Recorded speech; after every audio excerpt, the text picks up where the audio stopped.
Well, good evening. This is 7 o'clock, so I think we're going to get started for our first virtual programming of the 2023 year. It's exciting that we have had such a nice 2023 beginning and not having the cold of the end of 2022. So let's hope we have a good stretch for calving, lambing, farrowing, all the things that are happening right now. So we're pleased to have you guys all here tonight to learn a bit more about judging teams and knowledge teams. My name is Bernie O'Rourke, and I'm the Extension Youth Livestock Specialist who coordinates these virtual sessions. And I am in the Animal and Dairy Sciences Department at UW-Madison. We have done these for a number of years, these educational series, and they have been quite I guess, helpful and interesting for folks to try and get some awareness pieces of topics that they may not know much about. So tonight we wanted to kind of really plan and invite speakers that we that are in the state and experience these contests both as a participant and now in coaching roles. But we also wanted to bring in speakers that have moved to other experiences and that they can bring those new experiences from other states into our discussion tonight. So without any hesitation, we're gonna move right into it. Just a couple of things related to just the Zoom tonight. The Zoom is not like a normal Zoom. It's called the webinar feature.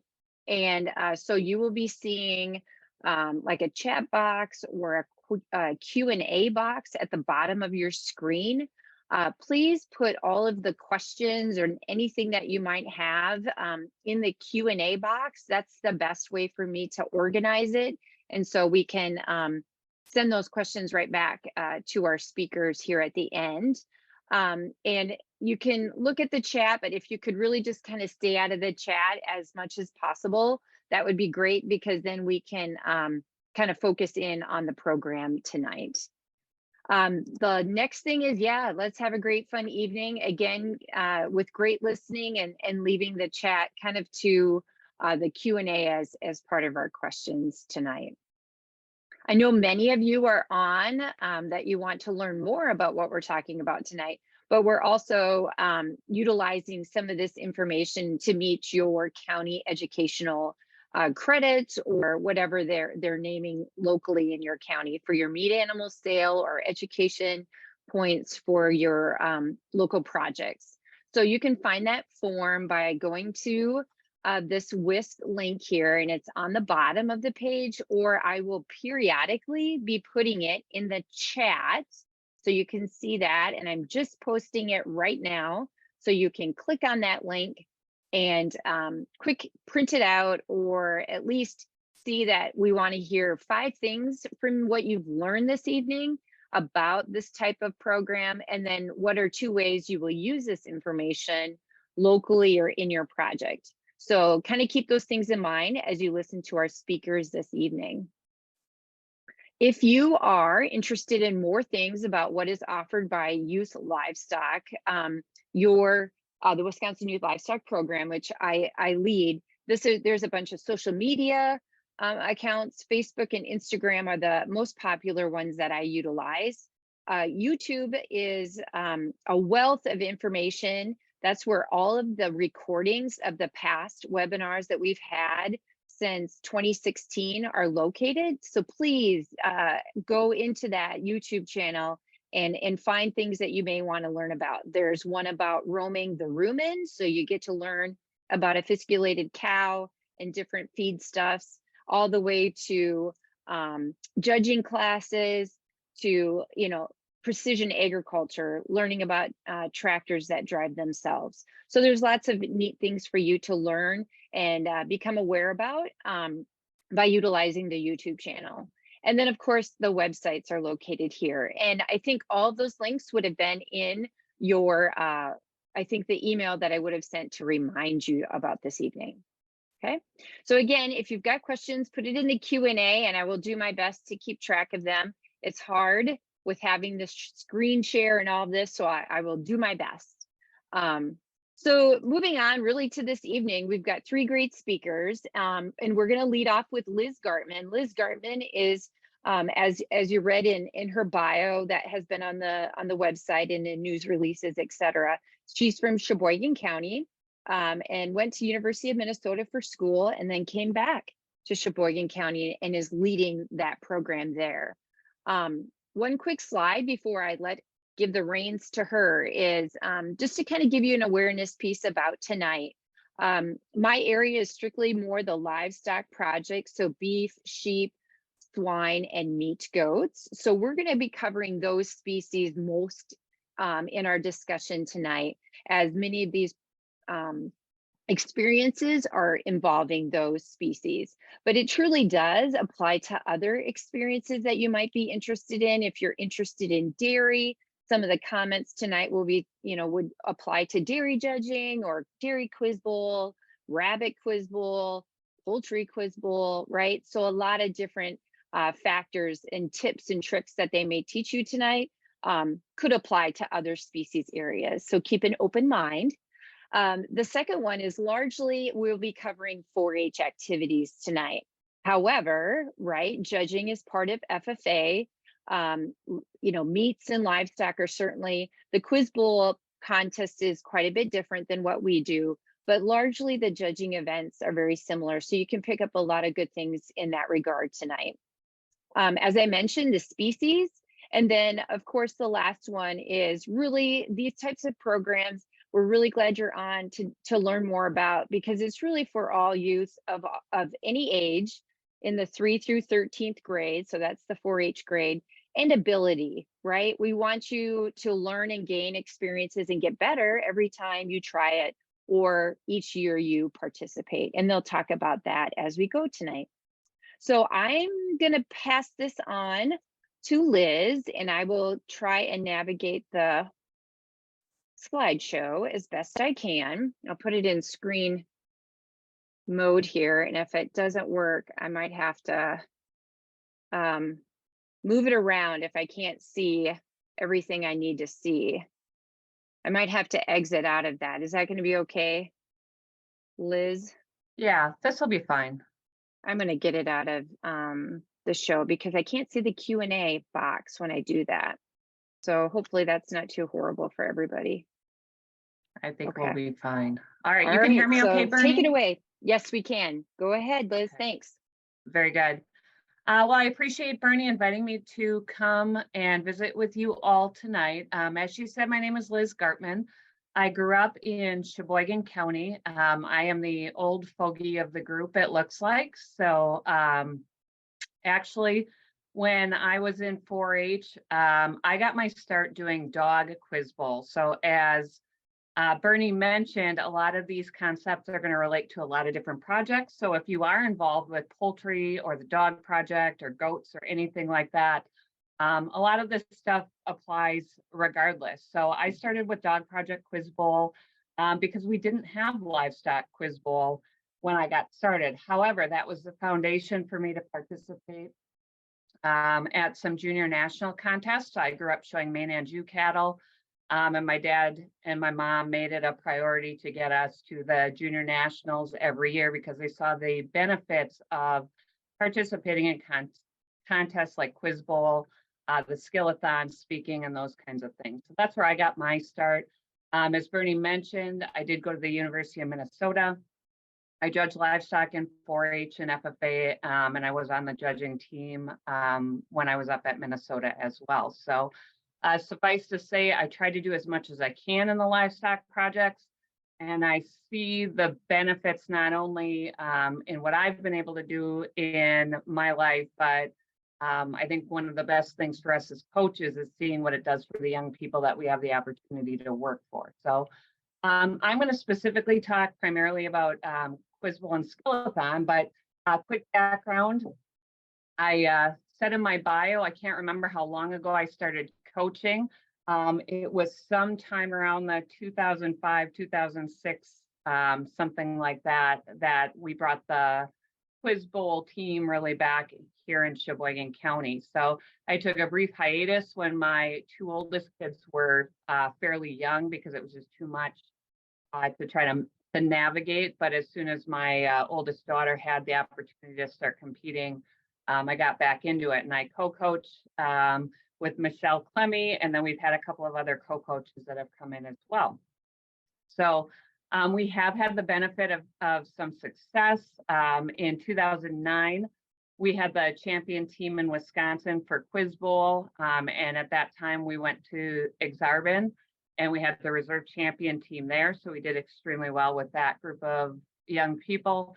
And then just this past year, we had the top team in Wisconsin again, who went to Louisville, and they placed 5th place overall. And Braden Peter placed in the top 10 for individuals. So we've done very well. I guess one of the things that I was the proudest of this past year is we had the champion team in all 3 divisions in the Quiz Bowl contest. We had the champion senior team, the champion mixed team, and the champion junior team.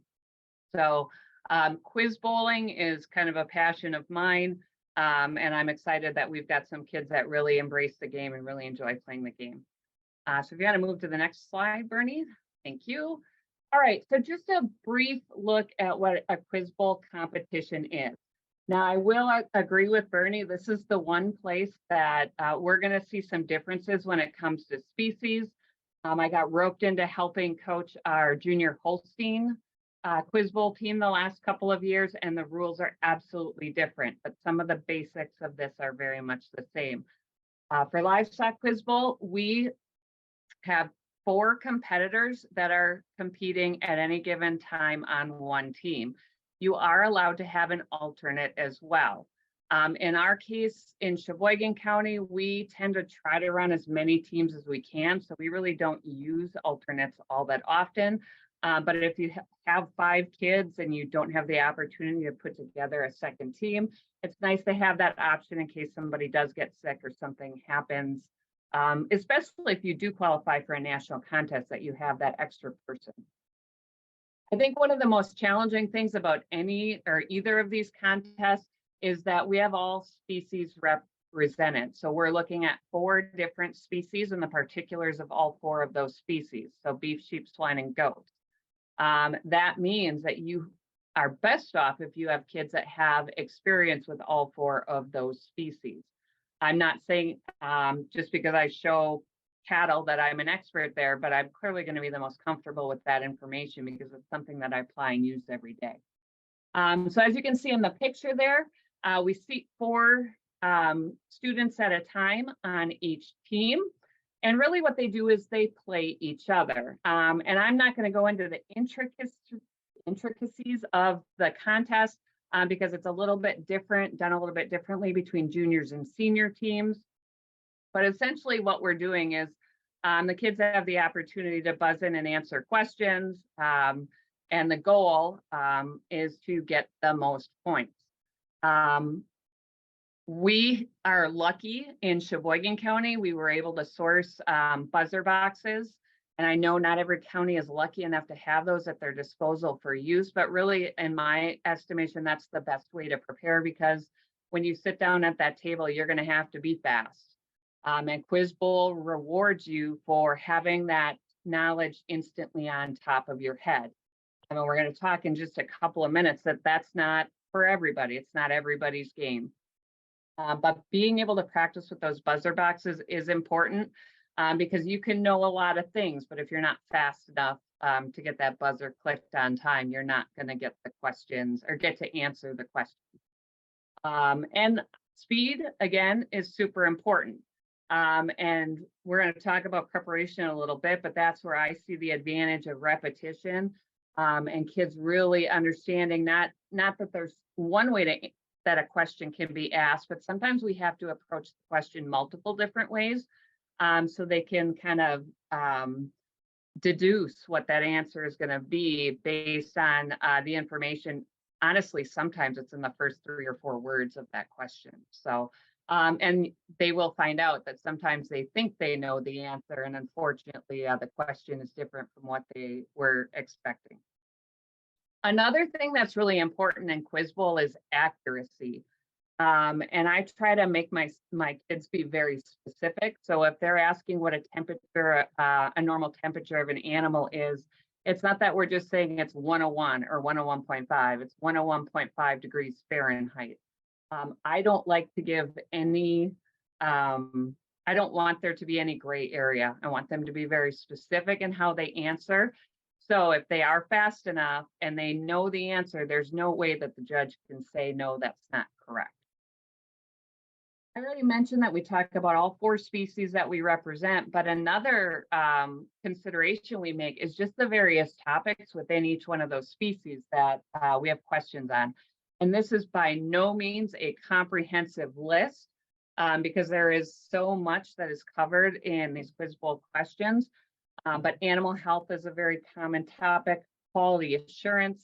There are some 4-H and even like livestock judging or quiz bowl contest or knowledgeable contest rule type questions or procedure questions. Of course, breeds and breed origins, things about species like gestation periods, you know, what are the females and the males or the castrates of each species.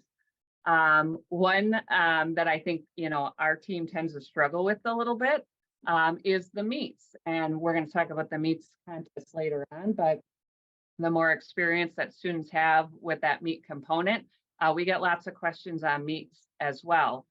Grading, yield grading and quality grading, those kinds of things. And then of course, I think this is important, and I didn't mention this before, but I teach at Lakeshore Technical College. One of the things that I struggle with getting my students to appreciate is current events, and our 4-H members need to have a grasp of current events and what are going on in the industry as well. And of course, that's going to change. So as a coach, it's really challenging for us to come up with questions and to make our students and our kids aware of what current events they should be aware of, especially when we're focusing on 4 different species to get that done. But those are some really common areas that you're going to see questions being asked for the quiz bowl contest.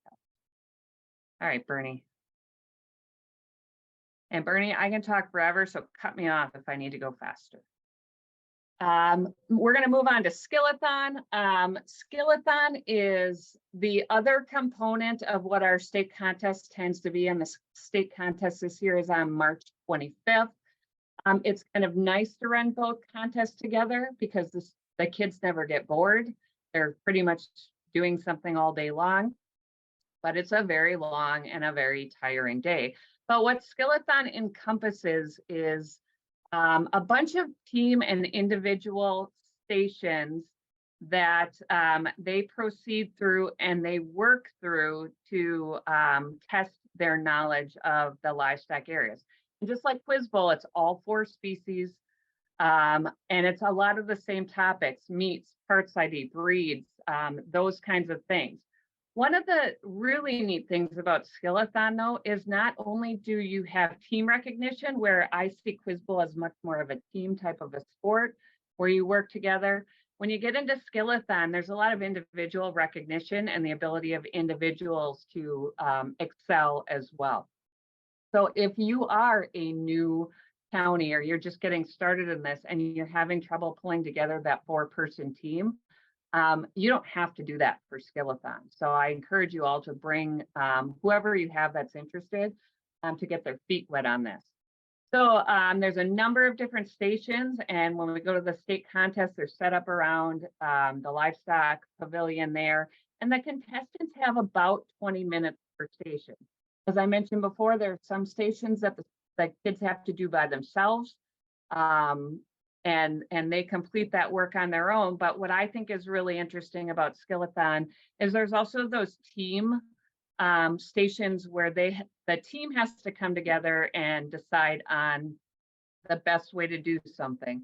Or as I mentioned there, we've got a keep call. They have to decide who's going to stay, who's going to go, which I think is a great way to teach that management concept of working as a team. And of course, they're not always going to get along, so it gives you the opportunity to practice those skills. The beauty of Skillathon, in my mind, is it does allow contestants more time to process information. As I mentioned, when you get into Quiz Bowl, you have to be fast. you have to think on your feet really quickly, where skeleton really gives you the opportunity to work through the process, which is maybe a little bit more practical in the real world. I do think it's important to know certain things off the top of your head. There's certain facts that I think that you have to recognize and be able to generate on your own, but skeleton gives you that chance to really work through a lot of these different concepts. So when we talk about potential stations, in the skeleton contest, we look at things like meat and equipment identification, again, breeds. Bernie has brought in wool for judging. Hay and forage evaluation is another section. There's parts, identifying the different parts of livestock, and then there's also an individual quiz. And one of the benefits I see with the individual quiz, honestly, it's a lot of the same stuff that they're generating through a quiz bowl contest as well. And then when we look at team stations, there's often a keep cull where you have live animals there, and you're combining that live evaluation piece with the data. And then there's also quality assurance. So, how do you read a drug label? Where are you doing injection sites? Those kinds of things. And I think one of the most common ones that we see is animal handling. So if you've got a certain scenario, how are you going to move those livestock around? How are you going to handle them to get them where they need to go? Go ahead, Bernie, I'm good. So how do you get started? And I think this is where a lot of people struggle because, there's tons of stuff out there, and being able to organize and identify what's important and what's not can be a real challenge. I will have to say, you just kind of have to jump in.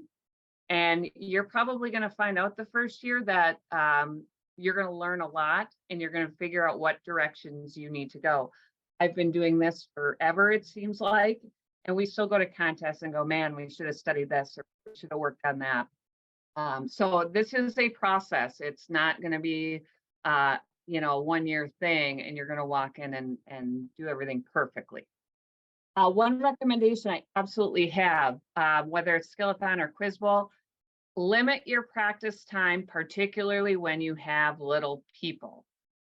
We expect our contestants to come in and practice after they've been at a whole day of school. They've probably gone home and done chores. They might be coming from a sports practice.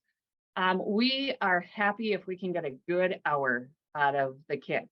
If you have older kids, sometimes you can get away with more than that. And I will say there are some nights that if the kids are doing great, we just keep going until they've had enough. And I would say, like I mentioned before, there are some kids that love quiz bowl, and we have kids that hate skeleton, and we have kids that love skeleton and hate quiz bowl. So it really does depend on the dynamic of your team as well, and what they like to do and what they enjoy doing. If at all possible, I recommend having multiple coaches, or even if you can have parents run some of the sections. We've got some resources that the parents can work through the kids on things without necessarily being an expert. And I'm not saying we're experts, but after doing this for a while, we're pretty comfortable with what we do. We have had 2 coaches consistently for the last, I don't know, however many years we've been doing this. We've had a couple of coaches that have jumped in and out based on their availability. So if you can have at least 2 coaches, that's great. The more the merrier. That's the more things you can accomplish in a time. Bernie put up some links and sent out some links to the books and the procedure manuals for each contest. Please comb those over. And if you've got questions, I am not an expert by any means, but if you ever have questions, you can reach out to me. But Bernie's and Jill Jorgensen are great at clarifying some of those things. But they also have resources at the back of those packets. They have examples, use them. That's really where we started. Then we had to develop more as we went along. Again, that current events piece is huge. I know not everybody, I'm spoiled. I work in the ag industry, so I'm much more aware of some of those things. But if you don't work in the ag industry, if you can find some people that you trust, that you feel like you can work with to pull together some of that current information. I mentioned the buzzer boxes. Z-Craft provides or sells the buzzer boxes. I think the boxes that we bought were like $900, so they aren't cheap. But we reached out to some of the industry groups We reached out to some local businesses and we pulled together money for our general livestock project to get buzzer boxes for ourselves so we didn't have to share with the other species and we knew they were going to work. But a lot of your extension offices have them. And I would encourage you, we have an endowment fund here in Sheboygan County, and they have been willing to purchase us another set that we can leave at the extension office. So if you have a group like that, I would reach out to them, apply for that grant, and see if you can get some buzzer boxes. Makes practice a whole lot nicer, and you're much more prepared when you get to the contest. Lots of repetition. Okay, sounds good, Bernie. I ask a lot of questions over and over again, and particularly if we have questions we miss on a regular basis, I try to repeat them and they'll go, oh my gosh, we talked about this last week. And I always say, yeah, I know. So you should know it by now. The other thing I really like to do is explain the why. It's not always about just memorization. If I feel like kids remember things better if we've explained why things are the way. Why do we do things the way that we explain? Some resources we use. Some of the features in Quizlet and Kahoot are free. Some of them you have to pay for. So if you've got a budget to pay for the higher levels, great. I'm cheap, so I don't. But I use Quizlet for a great question database, and our students or our kids also have access to those. They can study from them. I'm not a paper person, so I hate having piles of paper lay around.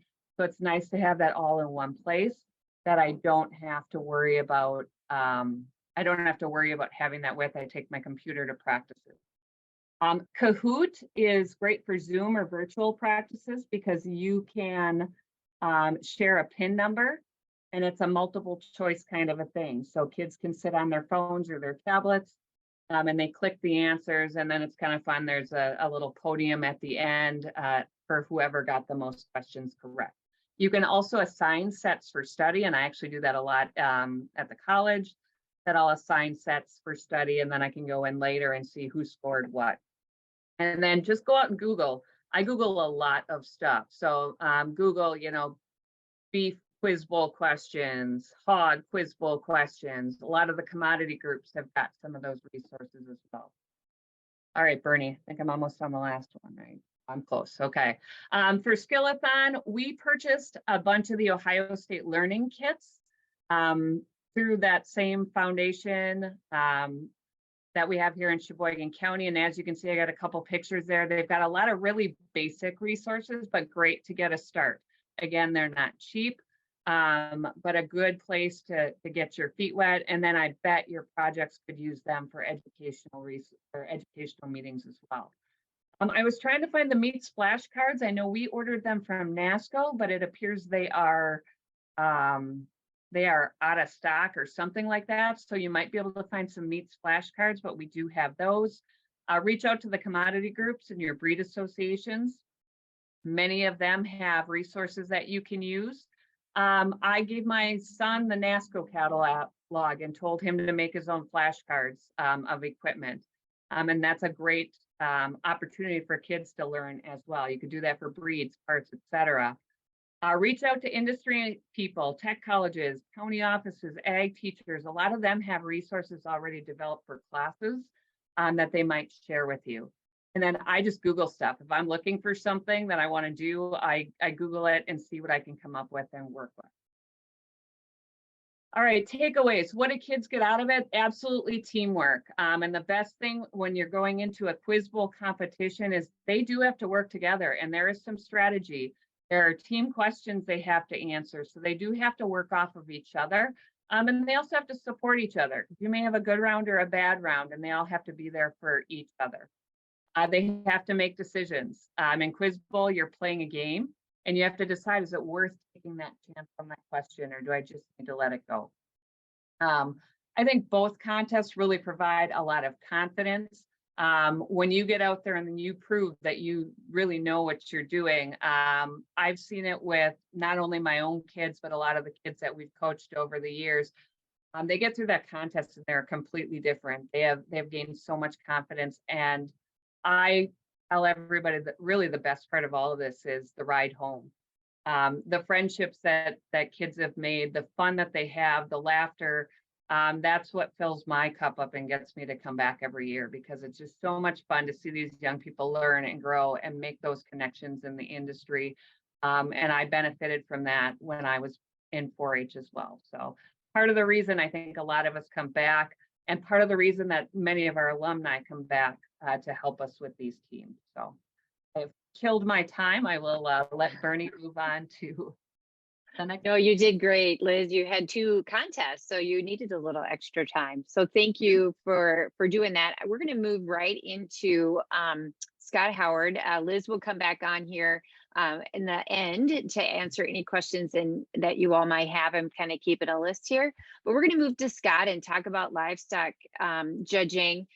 Scott is in Colorado, but he was an alumni here in Columbia County. So back about the time I kind of came here, Scott was a young man. So I guess we'll age us both, okay?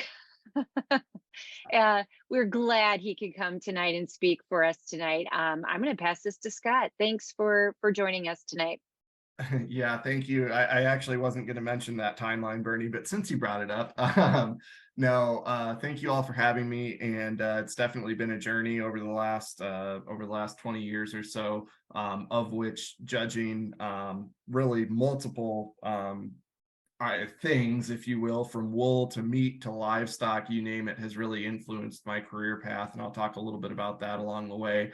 I was incredibly fortunate to be an alumni of the Columbia County program. And again, as Bernie mentioned, right around the time we were getting to the point of attending and competing in national contests, Bernie came on the scene, as did Todd Taylor, and certainly am incredibly indebted to those individuals for their contributions. And really set me on the path to Colorado State, where I was, again, exceptionally active in the judging program and actually some of the quiz bowl programs out there. You can see some of the success that a few of the teams that I was coaching had. But again, I would tell you that as we get down to the end of some of these slides, I really hope that we're able to focus on what judging to me really means and what success really looks like at the end of the day for individuals who are participating in these programs. I think a few of the things that Liz mentioned, in particular around confidence and professional development, are some of the things that I really want to focus on and drive home, because those are really going to be the critical aspects that provide value to any individual as they go through these programs. Today, I work in the meat industry. You're going to hear me talk about livestock judging, but my day-to-day is consumed by beef and beef quality. And really, livestock judging was what I started out with a passion around. I really didn't see the value, honestly, in the meat space. I kind of thought it was a little boring. I didn't necessarily grasp why it was so important. But as I grew and got into school at Colorado State, again, I was exposed to some things that really set me on the career path that I have.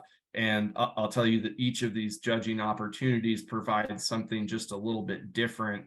And again, they all blend very well to making a better rounded individual. So I think as we talk about these, really none of them should be maybe evaluated in a vacuum, if you will. I think some of the best students that I've had the ability to teach are those that have had the opportunity to participate in multiple contests and really get exposed to a lot of these different activities, because each one is providing something maybe just a little bit unique in terms of developing their skill set. Bernie, you can go ahead and switch slides and I'll talk a little bit about livestock judging. Again, I feel like this is probably the contest that most of us are the most familiar with. Again, I think it gets the most attention, particularly at the 4-H and FFA levels. And I think it's the one that maybe students have the biggest stars in their eyes about, seeing folks out judging county fairs and things like that. At the end of the day, what is a livestock judging contest? Well, you're ranking 4 animals based on structure, conformance to market standards, genetic predictors, phenotype, those types of things. are those important skill sets? Yes, they can be. Again, I think it depends on maybe what that student's future ambitions may be, but we'll talk a little bit more about that. In particular, in these breeding classes where students are asked to evaluate animals that are intended to be part of a breeding herd, certainly some of the performance-based classes that involve genetic predictors and potentially a scenario associated with where those animals are going to be used in the industry certainly do have some practical merit. There are also non-performance classes that might be a little more show ring oriented, and again, you can argue maybe a little bit more along the lines that that's a little bit more towards a hobby than something serious that a student is going to make a profession out of. But at the end of the day, there's also an important prevalence of market-based classes throughout these contests as well that should be teaching students things around the appropriate weight, degree of finish, and what market standards really look like for those animals.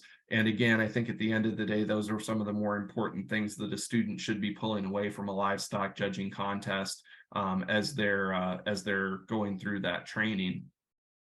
The one thing that I do want to focus on a bit, and you heard me mention that a lot of my background has evolved to become in the meat judging space.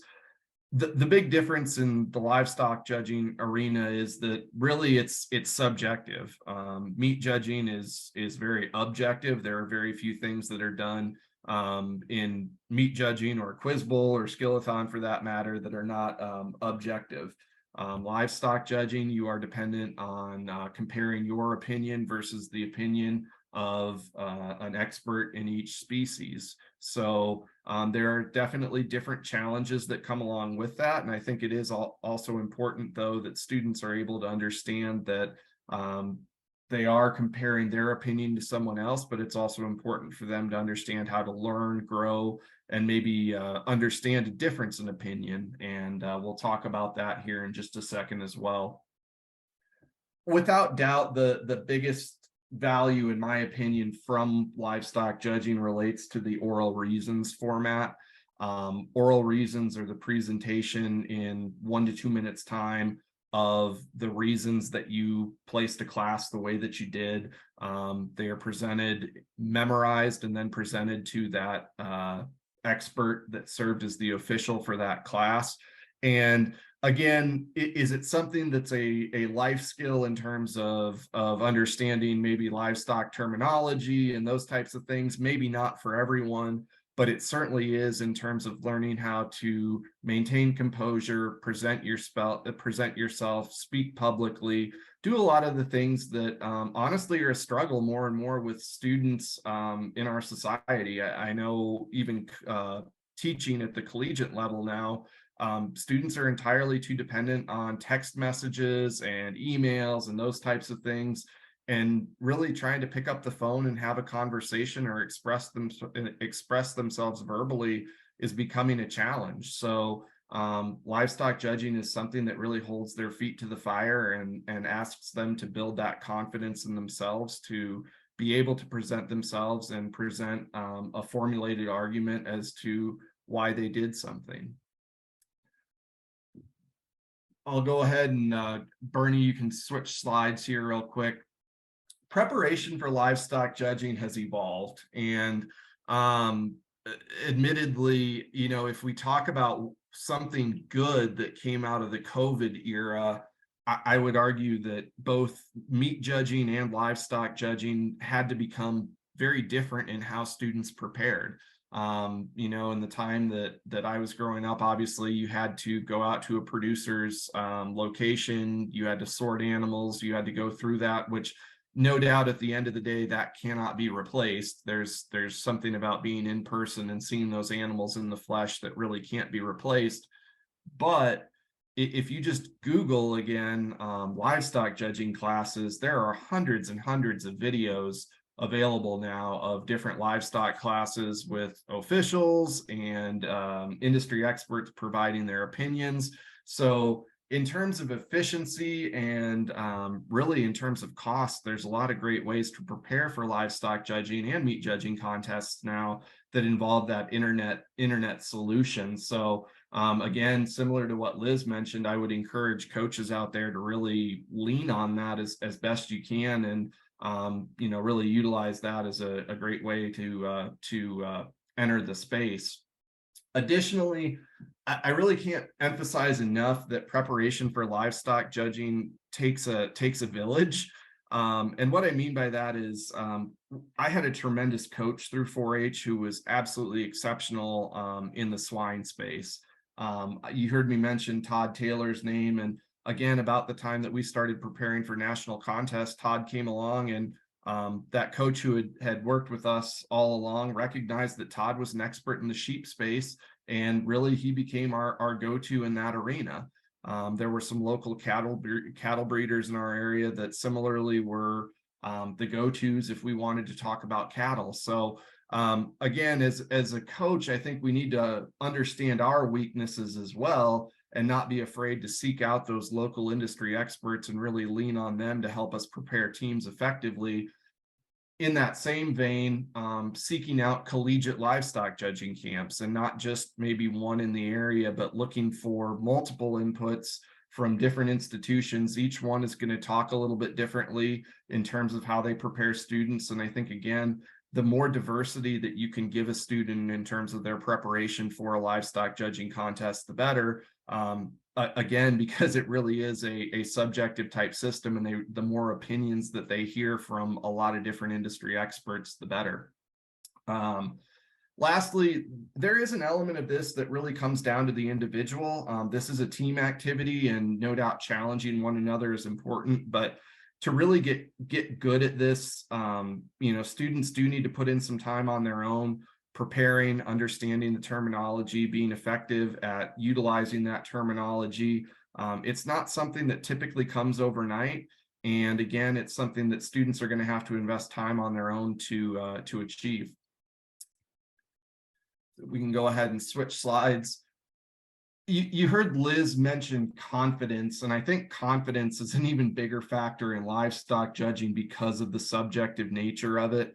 The ability for a student to turn around and look at a class and quickly place it without questioning themselves and start taking notes on that class to prepare their oral reasons is something that's difficult, and it takes time to achieve. Most students are going to start out and they're going to have probably one or two areas that they do feel pretty good about. Maybe it's one or two species that they're familiar with, but then there's going to be fear of the unknown. They might not be comfortable with reasons. They might not be comfortable with lamb evaluation, whatever it may be. As they get further into that anxiety might actually grow a little bit. They may come to understand even more of what they don't know. But as we get deeper and deeper, and really, 3-4 years in, I think that's really when students are able to start turning that corner and start making those decisions decisively. That confidence starts to grow. And again, they come to understand maybe a bit that when they do start second guessing themselves, it is really when they have the most issues. So it's something that's very hard to teach, obviously, but I think, again, the more that you can do as a coach to inspire confidence, the better off you're going to be. Now, the last item here that I'll mention, you can go ahead and switch slides, Bernie. The application of all of this. So Dr. Gary Smith, who is an endowed chair out here at Colorado State, really summarized some things related to meat judging, but I think it applies universally. What we're trying to do with judging is prepare animal science students to think critically, compare logically, decide independently, solve problems rationally, communicate effectively, and lead decisively. It's a mouthful, but at the end of the day, you kind of heard me mention there's really not a whole lot of value in a student being able to rank 4 animals, or for that matter, 4 beef carcasses or pork carcasses or whatever it is. But there is a tremendous amount of value in building that confidence, those communication skills, and that professional network, along with the exposure to the industry. And the picture that I have at the right here is actually a group of students that I was fortunate enough to call colleagues that were actually tied together mostly through the meat judging program at Colorado State. But if I look at that picture today, and it's about 10 or 15 years old, there's two COOs of beef companies in that photo. There's one that's a technical expert for the U.S. Meat Export Federation. There's a handful who have worked for pharmaceutical companies. There's one or two others who have worked for Where Food Comes From and other institutions like that. There's the chief executive officer of the Colorado Cattlemen's now. And again, these are the individuals that at the end of the day, I'm able to pick up and call and lean on, because again, back to my comment around it taking a village, is the reality is no student is going to get to the point of knowing everything there is to know about this livestock arena, and being able to lean on a network of people like this is really what's going to be the most valuable. So with that, I'll go ahead and wrap up and kick it over. But thank you all for having me. Great. Those are some great words, Scott. And yeah, he's going to stick around too to end with some questions. So we've got Stephanie. So Stephanie is on break from K-State University, Kansas State, just coming off of a successful meats judging opportunities, and then now helped with some coaching some 4-H teams. So she's a Marathon County alumni, and so we're glad that she's able to join us to talk about meats judging. So I'll just pass it to you. Thanks, Stephanie. Yeah, so my name is Stephanie Witberler. I'm currently a senior at Kansas State University. At K-State, I've been super involved with all sorts of judging teams and stuff, meat judging, meat animal evaluation team, wool judging team, and then I'm also on the meat science quiz bowl team as well. This past fall, I helped coach the Kansas 4-H team. Additionally, I'm a Marathon County alum, and being part of that, I participated in the Quiz Bowl, Skillathon, livestock judging, and meat judging contests on the state and national level. You can go to the next slide. So a little bit about meat judging. I'll try not to be as long-winded as they were, so that you guys have some time for questions. But meat judging is fairly similar to livestock judging. So you place classes, so it'll be either for carcasses, for wholesale cuts, or for retail cuts, and you'll place those on factors such as quality or cutability, depending on the class. The seniors will also give 2 sets of oral reasons, on 2 of the classes that you placed throughout the day. Additionally, there's retail ID, which is another big part of the contest. So for the seniors, there will be 30 cuts where you'll identify the species, primal, the retail, and then the cookery for the cut. And then for the juniors, there's only 20 cuts where you only would have to identify the species and the retail. So it's a little, a little less for the juniors as it is for the seniors. Also in Wisconsin, we do something kind of fun. So we do a little processed meat ID. So there's 10 processed meat cuts to identify. And then we also will have 2 carcasses that you'll have to quality grade and yield grade. And then for this contest, students compete individually, kind of like livestock judging. And then it'll be the same kind of thing where the top 3 scores will count towards the team score. You can go to the next slide. So to prepare for this contest, for the classes, the placing classes, I would say just kind of learn the general concepts of evaluation, like when to place classes on cutability versus quality. There's a ton of resources online. If some counties have coaches who are really skilled in meat judging, so you can learn from your coaches. But if you don't really have those kind of people in your county, there's a lot of resources online. There's a lot of online practice classes with like explanations of why the class is placed that way, so that you can have an understanding of how to place these classes. And kind of what I was talking about with the online classes, if you can't get into like a processor to see carcasses or cuts in person, that's perfectly okay, because there's a lot of really good practice classes online.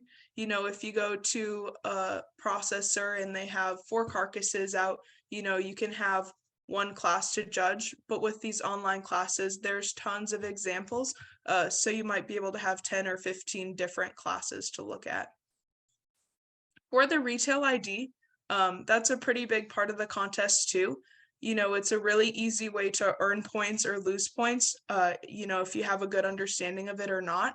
It's a really long list of cuts to learn. But the best way to kind of go through that is to learn the easier ones first, like the T-bone or the porterhouse, things like that. And then kind of work towards some of the harder ones as you get a good grasp on those ones you looked at first. That's the kind of thing where you have to spend a lot of time studying on your own, learning how to identify these cuts. You can practice it a lot in class, but if you take time to study a little bit every day, pretty soon it'll all, kind of fall into place, and you won't even realize how much you know until you go to the contest. And then another thing for retail ID, if you get the opportunity to see retail cuts in person, try to do it. You can go to the grocery store or a processor and look through their meat case and see different cuts, because every single cut is going to look a little bit different, depending on the person who cut it, or, the exact animal itself. It won't be exactly the same on every single one. So memorizing a picture and trying to go off of that can make it kind of tough if you get to a contest. There's a ton of really good sources. There's a lot of universities that put out really good meat judging resources, such as Texas A&M, Texas Tech University, and University of Nebraska-Lincoln. You can look up those specific universities if you're trying to find meat judging resources, or if you just look up like meat judging practice classes or meat judging retail ID, you'll get a ton of stuff pop up into Google. It's a really good resource, especially, in this kind of post-COVID era. There's tons of resources available. Also, Quizlet is really good. There's a lot of retail ID Quizlets out there. Just pick one and kind of study that if you are able to. And then there's also a ton of experts out there who would be willing to help you if you were to reach out. Okay, you can go to the next slide. So the value of judging teams, pretty much a lot of the same things that Scott and Liz said. So critical thinking and decision making, experiencing and trying something new. Trying new things can be kind of scary, especially if you don't really, have a lot of experience with like the thing you're going to be trying.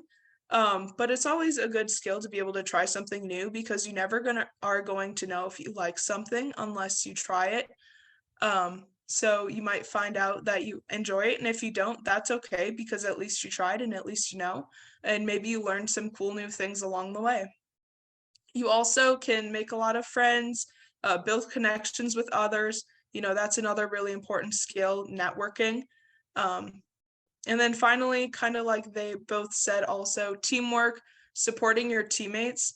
All of these contests, you can help your teammates and they can help you, because they might know things that you don't, and vice versa.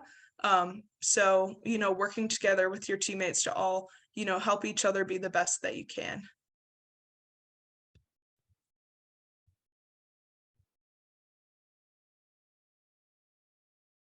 Okay, thanks, Stephanie. I'm just going to end with just a couple of comments, and then we're going to open it right into questions. And I'm going to turn my camera back on.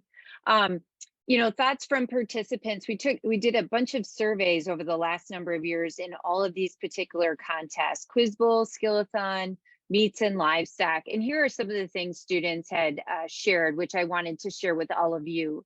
It's important to try different things. I never thought I'd like it, but I look forward to it every year. So that's something that a young person had shared about one of the experiences we've talked about tonight. Your attitude about new things is far better than how you end up doing in the event. And I think all of our speakers kind of spoke to that this evening. The other is I enjoyed leaving my county to meet other people and experience new things, which was something, for some that live far away from maybe where some of our events are held, that's a neat trip to Madison or in other of the livestock judging counties throughout the state.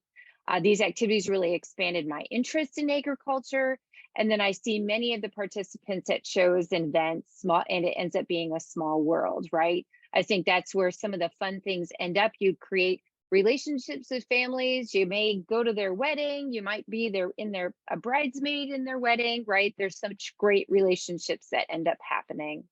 So I'm going to stop sharing here, and well, actually, we'll just move right into our panel discussion with questions. And I'm going to start right off.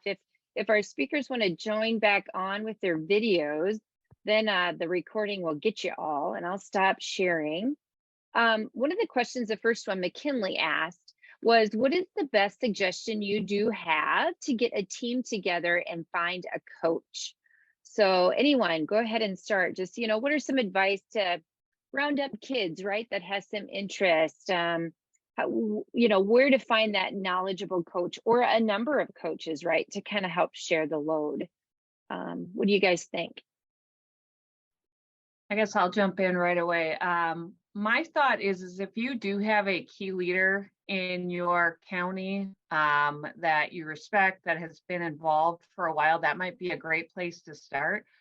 We've had a couple of alumni the last couple of years that helped us out, and we just wrangled another one in, a young person who's got a little bit of extra time and expertise and a lot of excitement for the topic. So if you're trying to drum it up, I would reach out to somebody like that. But the other thing I would say is find some of your peers that have that passion too, because it's a whole lot harder to say no to like 5, 6, 7 kids than if somebody comes and says, hey, I just want to do this. So if you can get kind of a critical mass of your friends together that really want to do it too, it really shows a need. But I would reach out to those key leaders and those young people really just getting back out into the industry, because they often have some great ideas and a lot of energy to get those things done. And I think it might just add quickly, there's questions rolling in now, is I think like Marathon County, I mean, Stephanie can speak to this too, is I think some counties actually did some of these things at their county to kind of spark interest. So like it was a free afternoon at the fair, they had some activities and maybe some awards that just created some more awareness of what these activities might be, so they could kind of sense some interest. Anybody else want to add into this question? Otherwise, there's a few in the Q&A, so go ahead, Steph. Yeah, so at our county fair every year, we'd do a little like quiz type thing. So it was, kind of like, we called it the skillathon, but it wasn't like a true skillathon usually. So it was just a quiz, which was kind of a good way to help advertise for that, and kind of, kids who were involved with that, were usually pretty successful. But it was kind of a good way to seek out kids like, oh, hey, like, you're really good at this. Do you have any interest in doing this? Joining this team, or do you have any friends who might want to join it? Kind of advertising and putting our feelers out to see who might have any kind of interest in it. And I mean, we never turned anybody away in our county. We took everybody. We always brought a couple teams to like the Quiz Bowl and Skillathon contests, and we had a lot of fun with it. So, I'm sure finding a coach would probably be kind of tough if you don't already have like a program established in your county. But if you do have a program established or you're not sure, reach out to your county agent and see if they know of anybody who's, involved with that kind of stuff. The only thing I'd add to that, I think, especially from a livestock standpoint, is trying to identify a coach. I think there's a great resource in recent college graduates, and typically you can find students just entering industry who maybe judged collegiately or in 4-H and are coming back to the area. And again, I would say in particular in Colorado, that model has been highly successful for a lot of counties out here. It also keeps teams very current in terms of the terminology that they're using in the livestock space. So and then similarly, I would just continue to echo that even just having someone who's an organized body and can really coordinate the work of a lot of those species experts in the area can be pretty critical in that livestock space as well. You might be able to divide and conquer pretty well, provided you have someone who's willing to put together the practice schedule and really coordinate workouts and things like that.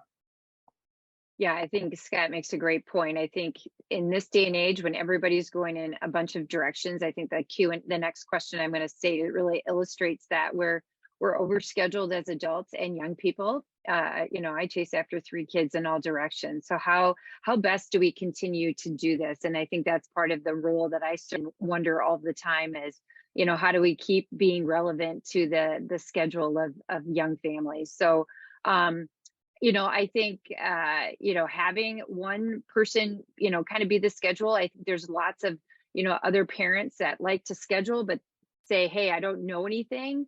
So I think that's a really valid effort. In some counties, that was the way it started for them. And then I think people evolved over time to really felt versed and they could pass the baton. I think as some students, retired out of 4-H or what have you. So I think that's some great advice. And I think, just trying to find more adults and, twisting arms or asking egg teachers if they've had some recent, graduates that are back in the area that might give it a try. I think those are all good advice.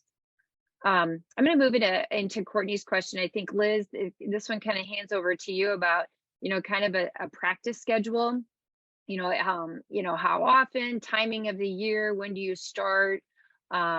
Those types of things. I think one thing you can see the question, right, Liz? Mm-hmm. The other thing I would just say too is we moved the contest a little bit this year. So normally, where, Liz would maybe make some comments of when she starts. The timing this year was a little different. We were able to move the meets contest back to February. I think is helping more teams participate, which I think is wonderful. Which then we try and move the Quiz Bowl and Skillathon about a month and a half away from the meets contest. So everybody has ready time to prepare, right? So that's the end of March. March 25th is our Quiz Bowl and Skillathon contest. Meets is February 4th. So I'll just pass that to Liz, just knowing those dates now. Okay, sounds good. So as Bernie mentioned, we've had to adjust a little bit because the contest has moved around a little bit the last couple of years, but we typically try to practice at least once a week, if possible. We recognize that not everybody can make it once a week. Our hope is to get most of the kids. We try to practice for about an hour. And like I mentioned, we start at 6:30. We plan to be done at 7:30, but if the kids are engaged and active, we don't hang out forever because, of course, as Bernie said, I've got young kids too. We got to get people to bed, but we try to do justice to the time that they commit to be there. And if they're having a good time, we try to harness that energy.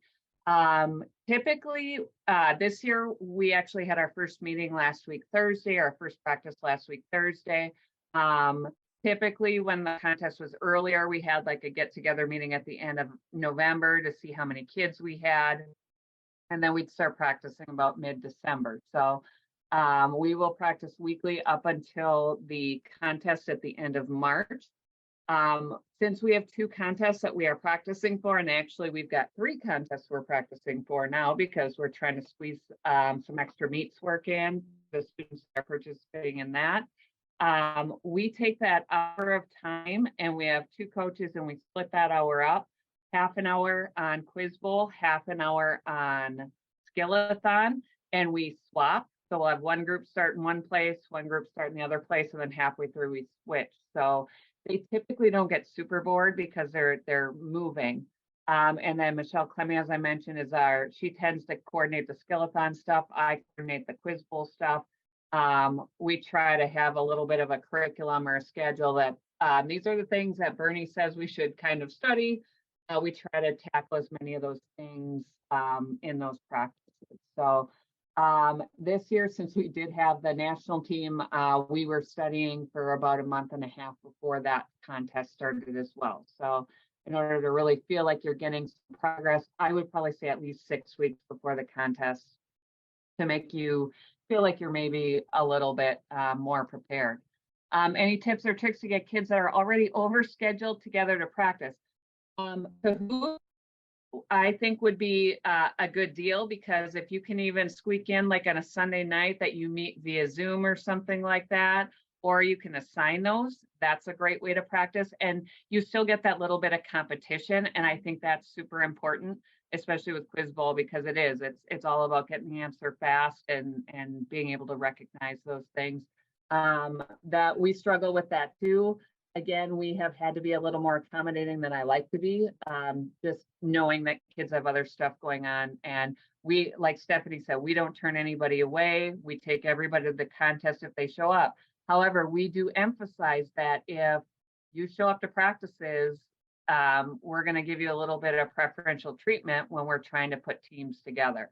So if it's close between two kids to get them on a team, the one that shows up for practice more often is going to get the benefit. I understand overscheduling, but we all have priorities in our lives too. And I want to make, that a priority when we're assigning those teams. So hopefully that answers most of the question there. Yep. Yeah, that's good. And I would only add to like some of the materials that Liz referenced as to what would be, some things to prepare. We really mirror the state contests to the national events in all areas. So when we do send a team on to national competition, it is the best measure of what they're going to get when they move on to the national. So the learning curve from the state event isn't so large to go to the national, like they've been learning and gaining those skills and knowledge as they move on. And just a little insight on that, the top senior teams in any of these divisions can move on to national competition, which is another level of fun, exposure, networking, and connecting with new people. One other question here I was going to ask, and I don't see any more in the Q&A, but I'll ask this last one, knowing that we're rounding up on time. In terms of like kids and their different learning styles, I think Liz kind of talked a little bit about some loving Quiz Bowl, some maybe not liking reasons, right, Scott, as much as maybe they love judging livestock. Maybe they're a really great evaluator and really successful in placing classes, but just really struggle maybe in reasons. We all have different capacities, right? Any suggestions or thoughts on how to maybe certainly emphasize and really enjoy the positives of those young people, but how do you help them, rise up in some of the areas that might be a bit more challenging for them? I'll kick off. I think to me, it boils down again a lot to confidence. And you heard that term mentioned several times. And I'll I'll use myself as an example. Again, I remember judging 4-H that I really enjoyed oral reasons, but honestly, I was lucky if I got through a contest only busting one class. And most of those classes that I was busting was because I started second guessing myself and started changing placings late, those types of things. And I think, again, having coached multiple levels at different avenues, I think that confidence attribute is really the best way to overcome those areas. And again, I realize, especially in the case of like oral reasons, that can be a pretty steep hurdle for a young person, because speaking publicly can be a major challenge. But I think, again, just doing all that you can as a coach to build that person up. And it may require more one-on-one personal attention. I think it just really also depends on what motivates certain individuals. I think certain individuals respond extremely well to competitive environment, those types of things. Others, I think you need to really recognize how to handle someone who maybe is a little bit softer spoken and actually maybe shies away from that competitive atmosphere some. But at the end of the day, I think just recognizing really what motivates that individual and how you can build that confidence within them, which a lot of the time is through repetition also. I know Liz mentioned that as well. But I think it applies to all of these areas. And at the end of the day, getting them in the room and really prioritizing those things is pretty critical to that.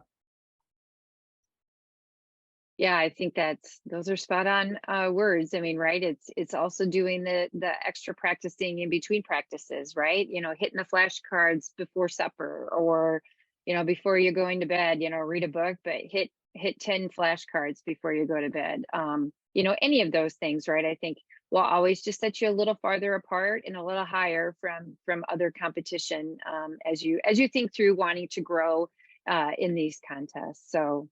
I think I could talk to you all night, but we do probably need to wrap it up. I so much appreciate you all being on here tonight. Our speakers have been wonderful.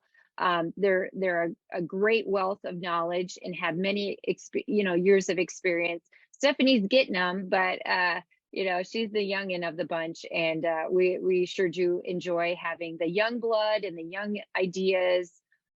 New insight from all aspects as you go through these events. I'm just going to move us over here just really quick to I gotta hang on here. I had a nice little calendar that I wanted to just share with you all of what what's going to be coming up, and that's specifically these contests. And that's here. The contest, as I kind of briefly mentioned, and Liz kind of talked about, well, these animal science virtual programs, we have the next one will be February 6th, and we're going to be doing it on beef carcass evaluation. The date may change after some things happening today. So it may just be a week later, and I'll let you all know. It might be February 13th instead. And then March 6th, we're going to be talking about reproduction technologies in animal sciences, genovations. Nate Dorhorst is going to do a nice presentation for us on that. If you're interested in touring our meat science animal biologics discovery building, there's some dates here. You need to let me know if you're interested in wanting a tour of our new facility. We are signing up groups today.